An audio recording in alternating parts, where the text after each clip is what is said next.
मैं श्री भगवान drawing teacher या अनुदेशक माँ गुलजारी भरत ITI कंसो मऊ में आज YouTube में स्वागत करता हूँ। आज मैं आप लोगों को इंजीनियरिंग ड्राइंग में सेक्शनिंग के बारे में बताएंगे। सबसे पहले हम उसका इंट्रोडक्शन बताएंगे। सेक्शनिंग कहते किसको हैं, इसके बारे में। जब हम किसी भी ऑब्जेक्ट का ऑर्थोग्राफिक प्रोजेक्शन बनाते हैं, चाहे थर्ड एंगल प्रोजेक्शन में बनाएं या फर्स्ट एंगल में प्रोजेक्शन बनाएं, तो कुछ छिपी हुई लाइनों को दिखाने के लिए जो हमको सामने से दिखाई नहीं देता है और ऑलरेडी वो चीज है, तो हम फ्रंट व्यू में दिखाने के लिए डॉटेड लाइन का प्रयोग करते हैं। और कभी कभी इतना कुछ पीछे छुपा होता है कि उसको दिखाने के लिए डॉटेड लाइन बनाते समय भ्रम हो जाता है कि कौन सी लाइन कहां बनतीगी। उस चीज को स्पष्ट रूप से बताने के लिए हम सेक्शनिंग करते हैं। इसलिए किसी भी जब हम ऑब्जेक्ट का ऑर्थोग्राफिक प्रोजेक्शन में ड्राइंग बनाते हैं तो उसको काट कर, सेंटर लाइन से काट कर अलग हटा देते हैं।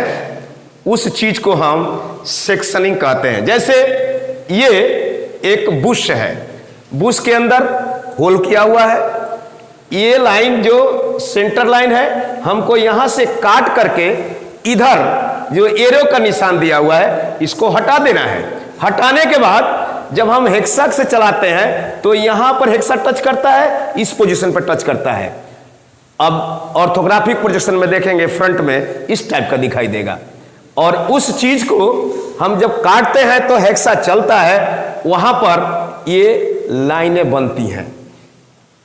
उसी को हम सेक्शन कहते हैं। अब सेक्शन लाइन, सेक्शन रेखाएं किसको कहते हैं? सेक्शन लाइन या रेखाएं ये आधार रेखा से 45 डिग्री के कोण पर, अगर मटेरियल एक है तो दाहिने साइड या बाएं साइड बनाते हैं। अगर इसके अंदर मटेरियल दो है तो उसका विपरीत दिशा में एक राइट एक लेफ्ट बना देते हैं कि देखने वाला और समझने वाला ये समझ जाए इसमें दो मटेरियल लगा हुआ है। तो आधार रेखा से 45 डिग्री पर ये लाइन को खींचते हैं और ये लाइन ऊपर तक ना ही आउटलाइन से बाहर हो और ना ही उसके अंदर हो। और इन लाइनों को 2 या 3 मिलीमीटर के अनुपात में पैरेलल होना चाहिए और इक्वल डिस्टेंस में होना चाहिए। इसके बाद आते हैं टाइप्स ऑफ सेक्शन। सेक्शन के कितने प्रकार होते हैं? सही रूप से देखा जाए तो सेक्शन निम्नलिखित प्रकार के होते हैं, लेकिन मुख्यतः यहां हम कुछ 3-4 के बारे में बताएंगे। सबसे पहले हम देखेंगे फुल सेक्शन।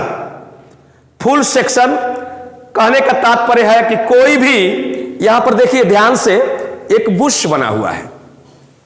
बुश को हम नीचे कॉलर बना है, ऊपर इसका बुश है, उसके अंदर थ्रू एंड थ्रू होल किया हुआ है।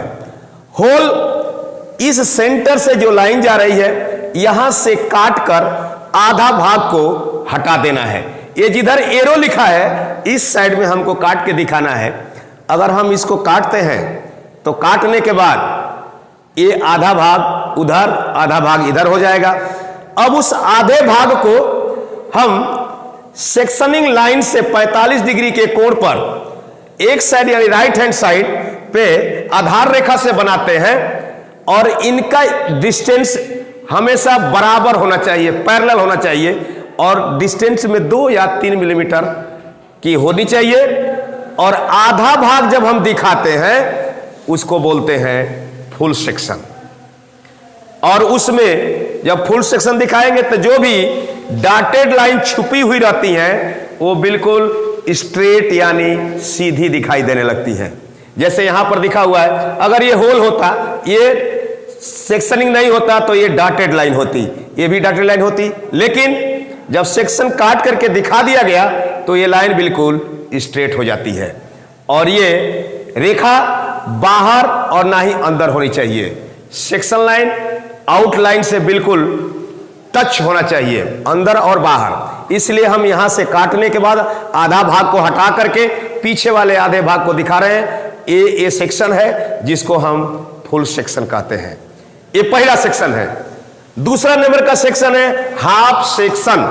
हाफ सेक्शन उसको कहते हैं किसी भी ऑब्जेक्ट को हम काट करके चौथाई भाग को, यानी 3 भाग उसमें लगा रहता है और 1 भाग को हटा देते हैं।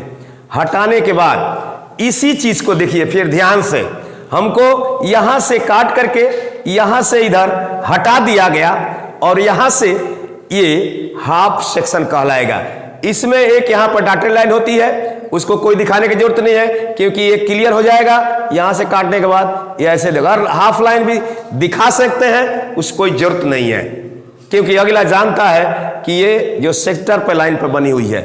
तो डॉटेड लाइन यहां से यहां तक दिखा भी सकते हैं, नहीं भी दिखा सकते हैं और ये क्लियर हो जाता है। उसके बाद तीसरा नंबर आता है ऑफसेट सेक्शन। ऑफसेट सेक्शन किसी भी ऑब्जेक्ट में जो भी, ये यहां पर एक चौकोर पीस है, उसके ऊपर एक स्क्वायर है, उसके अंदर थ्रू एंड थ्रू 20-25 दूरी तक होल किया हुआ है चौकोर। इसको सेंटर से ऑफसेट करके काटते हैं। ये हमेशा टेढ़ी मेढ़ी रेखा में चलते, कभी सीधी रेखा में ये ऑफसेट सेक्शन नहीं चलता है।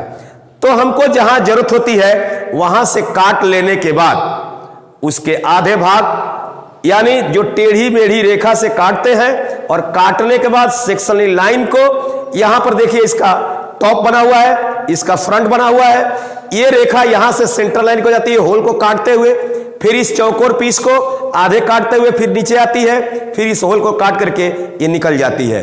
आधा भाग को हमको दिखाना है। ये टेढ़ी मेढ़ी जो रेखा बनी हुई है इसी को ऑफसेट सेक्शन में बोलते हैं। ये ठीक ऑर्थोग्राफिक प्रोजेक्शन के द्वारा हम इसको फ्रंट बना लेंगे। होल जो ये है यहां से होल को दिखा देंगे, इस होल को यहां दिखाएंगे और जब हेक्सा चलाएंगे इस लाइनों को हम सेक्शनिंग लाइन में दिखाएंगे। और ये भी आधार रेखा से 45 डिग्री के कोण पर ही होनी चाहिए और आउटलाइन से न बाहर और न भीतर होनी चाहिए, पूरे के पूरे टच होनी चाहिए। अब आते हैं चौथे नंबर का जो सेक्शन है, उसको बोलते हैं ब्रोकन सेक्शन।